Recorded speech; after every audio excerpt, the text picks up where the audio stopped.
Hairy freaks who sang disco songs, looked terrible, and were supposed to be related to each other. Wasting time watching the world pass us by. Hey guys, welcome back. My name is Jake. You should probably know that already. But if you didn't, now you do. Today I'm going to be doing another book review, and I'm going to be talking about Strange Boy by Paul, I don't know how to pronounce that, so I'm not even going to try. It'll be down there somewhere. I read this a few weeks ago, but had to wait until I'd done my review of Annie before I could do this one. So, Strange Boy is in the point of view of a 10-year-old. It's set in the 70s in England. He thinks and tells stories about his relatives, parents, grandparents, mom's boyfriend, and his family, and the neighbors. He thinks about genitals quite a lot at some points, and 14-year-old John. So I thought it was quite well written. It really does feel as though the reader is living through a 10-year-old, and there is some heavy emotion, which is also portrayed through a 10-year-old, and it felt fitting for the age. It felt fitting. Yeah, everything was fitting to the time as well.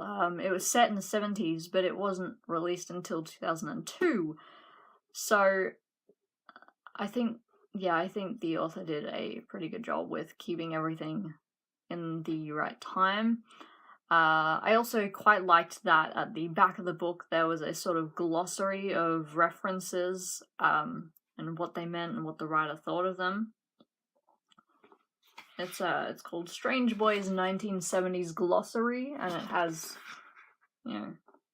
references to ads and TV shows, annuals, the Bee Gees, characters, stuff like that. It's pretty good. I think my favorite one, though, was the definition for the Bee Gees. Hairy freaks who sang disco songs, looked terrible, and were supposed to be related to each other. Mum and Brian loved them. They did Saturday Night Fever and Tragedy. So one of the reasons that I read the book as quickly as I did was because on the back it reads, David's an outsider. He's smart, sensitive, and convinced he has secret superpowers. Life for him and his brother is a constant whirl of would-be stepfamilies and overbearing friends and relations. The part that mainly stuck out to me, though, is, and even aged 10, he's finding he's not sure what he thinks about fancying girls when 14-year-old John down the road seems so much more interesting.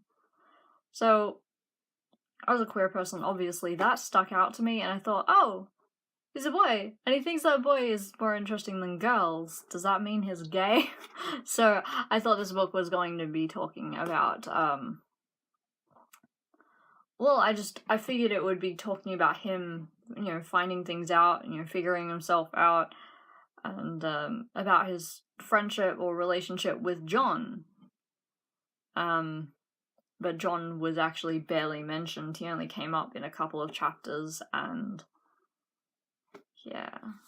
So John was only brought up in a couple of chapters. He was only really mentioned a few times, and though there were hints that David might be gay, it was inconclusive. Which I do understand, considering he was only 10, and orientation isn't really as much of a big deal to kids. But yeah, it was inconclusive and rarely mentioned, so I was a little bit disappointed. The book also ended quite suddenly and was inconclusive about many things, not just David's orientation and his relationship/friendship with John, but about family things, about him as a person. There were a lot of loose ends that were never tied up, and the ending was, I found it to be quite abrupt. Overall, I did enjoy reading this book. Some parts were a little bit odd, especially the first chapter, but it was nice and it had a good feel to it. You could really understand it from a child's point of view, and it felt real. The emotion was very set in, when it was necessary.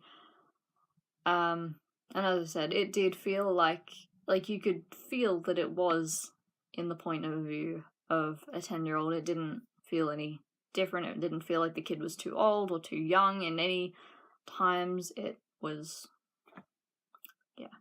So despite feeling unresolved and having a sense of time put in for the wrong reasons, I still think it was a good book to read, and if you happen to come across it and have a chance to read it, I would recommend it, but not excessively.